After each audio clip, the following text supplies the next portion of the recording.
Yeah, hi everyone. My name is Alex Malkov. Even though I'm not here, believe me, I'm from IslamicCoin. It's just a technical problem. So we're gonna talk today a little bit about the ethical finance and especially Shariah-compliant finances. So, and why we're doing it and what is our take here.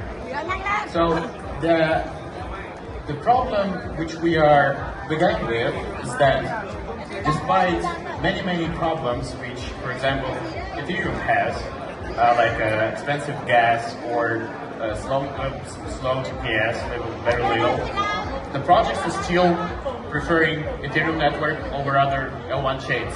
And this mainly because, not because people like Vitalik's impeccable fashion choice. This is happening because the Ethereum has the most of the users who are using the crypto at all.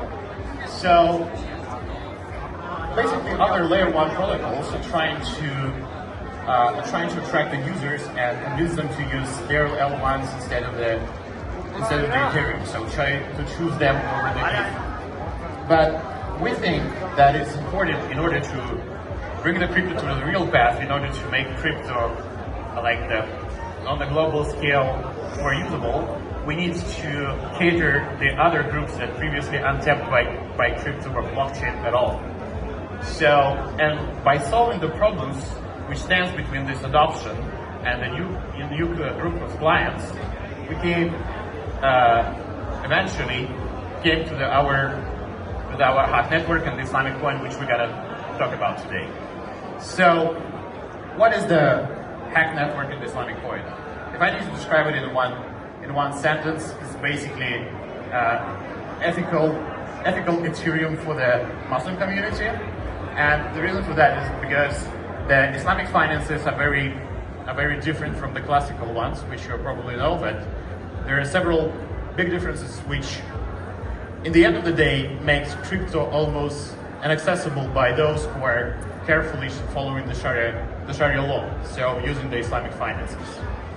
And but this is the problem, because the Islamic finance industry is very big. So by the end of the next year, it should reach almost $4 trillion. And as of now, currently, it has next to zero access to the Web3.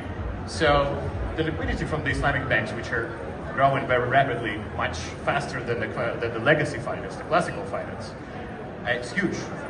But it is untapped totally. And this is actually a really good point, a really good challenge of how you can actually bring users to the crypto, bring users to the Web3, make them to use the fintech space in general. Because currently, as we see it, the liquidity is just going between the individual ones. But this is the same funds. We're not developing. We're actually running very fast, but on a single spot. So when we tried to enable the almost 1 billion Muslims online to use the Web3 space, we faced several challenges, which are the differences between the Islamic finance and the classical ones. So some of the practices, some of the mechanics are prohibited in Islamic finance. So that's why we have Islamic banks, we have other insurance companies which make the Shariah-compliant insurances, and we have other financial products which are designed specifically for those who follow the Sharia rules. So in order to reach out to this community, in order to reach out to this vast and innovative actually community which are striving to use the bleeding edge technologies in the fintech space and Web3 space, we had to find our own way of how can we bring the Web3 practices, the best Web3 practices, to the Sharia-compliant finance followers without ethical controversy. So by carefully ensuring that our end users, which vast group, will not face these challenges which are common in nowadays when we're talking about the Muslim community using the crypto. So these are examples on that we need to avoid when we design any decentralized application for the followers of the Sharia laws. So of course this is the the riba, the usury, you cannot actually make a standard 300,000 person APYs and offer it to people. So that, as well as the speculation and of course the gambling and other prohibited practices which we should avoid. So, but how to do it actually on a permissionless blockchain, because Haqq is still permissionless.